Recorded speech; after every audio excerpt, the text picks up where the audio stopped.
Ippon Dori is one of the most representative techniques among the 30 techniques in the Ikkajo set. It is a technique that ultimately practices dealing with an attack using a live sword, striking down from an overhead position. In our practice, our opponent uses the blade of his hand to indicate the cut with the sword. Therefore, because you have to think of this hand as representing a blade, blocking like this would not be effective. Even in the empty-handed technique, you would be overwhelmed by his power, so you have to break his attack before this point, like this. I will explain the Ippon Dori technique of Daitô Ryu Aikijujitsu. The opponent is holding his sword right in front of your eyes. He steps in quickly, raising his sword over his head to cut you in half from your head to a point between your thighs.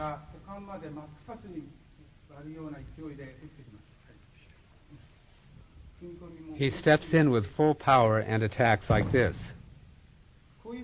The technique is to respond to this attack with empty hands. It is important to keep in mind that you will be defeated if you receive his attack with this kind of posture. He will attack with full power and you will be defeated. Or if he attacks with a tanto instead of a sword, he will attack like this.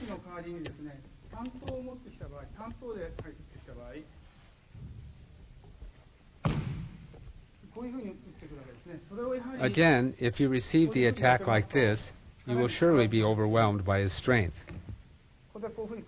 Please do not receive his attack in this way. As I explained in the beginning, there are 6 basic principles. What is important is how to incorporate each of these basic principles in each technique. If the basic principles are not present, it will not be possible to execute the technique. So as I explained before concerning the basics, you can perceive the yin of your opponent and enter at that instant. He is holding his sword right in front of your eyes. This is yang. When he swings up his sword, it is yin. So you step in at this moment of yin. Breathing in involves 2 phases, breathing in and breathing out. So when we breathe out, it is yang, and when we hold our breath, it is also yang. It is yin when we breathe in. Therefore, you step in at the moment of yin. I step in at the moment of yin, perceiving things such as his breathing and movements. Now is the moment when he raises his sword. He holds his sword in front of your eyes and swings down. He brings up the sword first and then cuts down. When he swings up the sword, it is yin, and when he cuts down, it is yang. So you step in with yin. You step in when he swings his sword up. If you do this, you do not need any force at all.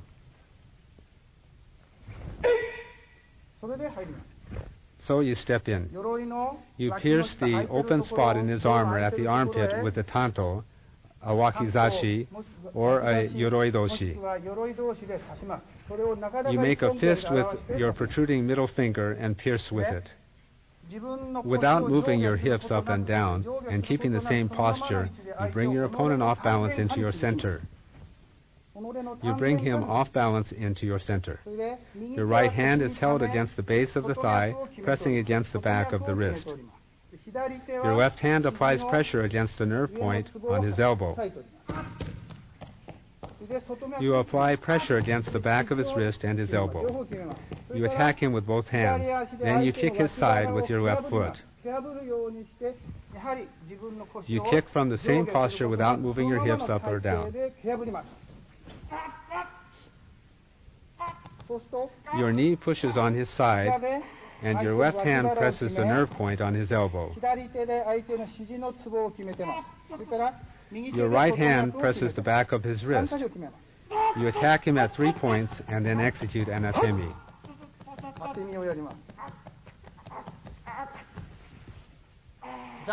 While you apply zanshin, you give your all. Remain there giving your all and control your opponent so that he cannot attack you.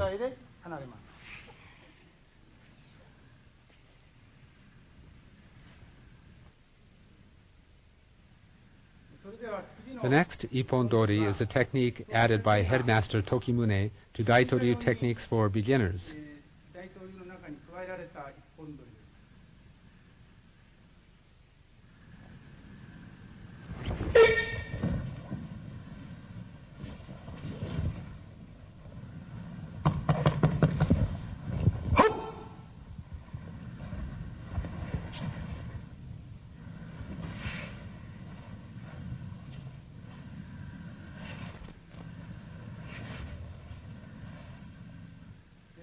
This is exactly the same as the first technique, but this time you step in with the right foot instead of the left foot. In the first Ippon Dori technique, you stepped in with your left foot. You came into contact with your opponent with your left foot forward and off-balanced him. This time, you step in with your right foot. Step in with your right foot. Originally, a common sense principle of martial arts is to step into the outside of your opponent. But with this technique, you step into the front side. Please be very careful to enter at the moment of yin. When you come into contact with your opponent, you unbalance him. You come into contact and bring him off balance.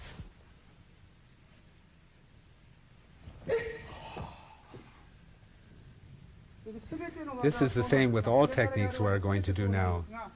We execute the techniques as we breathe out. Also, with this technique, you bring him down into your center and unbalance him. You apply pressure to the same points as in the previous technique. You kick the same place too.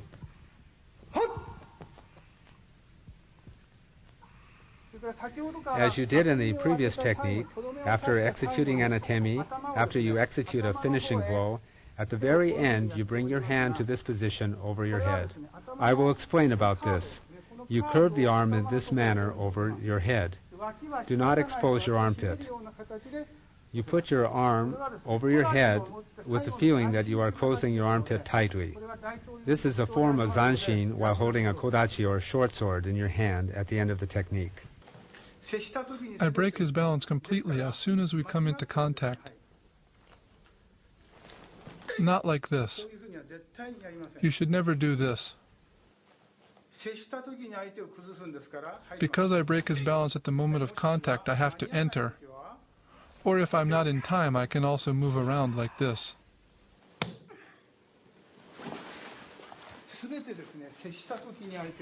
In all cases, I break his balance right at the moment of contact, and not later. Slowly now. At this point, the opponent's energy and momentum is in a yang or positive state. This is because his attack is already in full motion. So I shift a bit, and to that energy I add my own yang or positive energy, and in that way break his balance.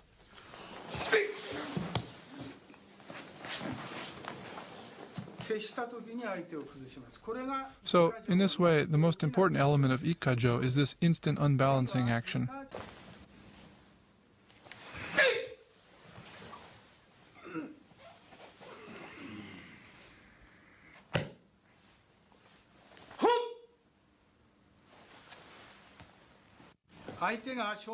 When the opponent strikes down at my head, in terms of body movement, my best option is to move my hips forward and break his balance at the instant of contact.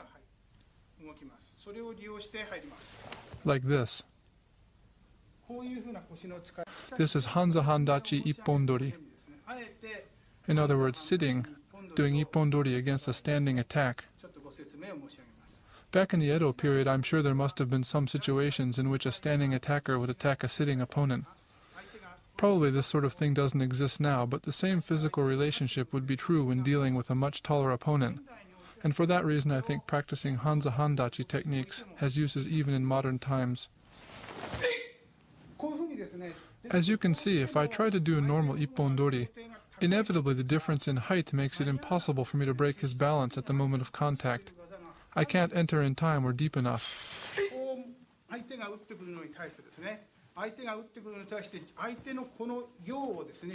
But what I can do is take advantage of his attacking energy, shifting to let it pass, and then coming around behind, adding my own energy to his, to take control.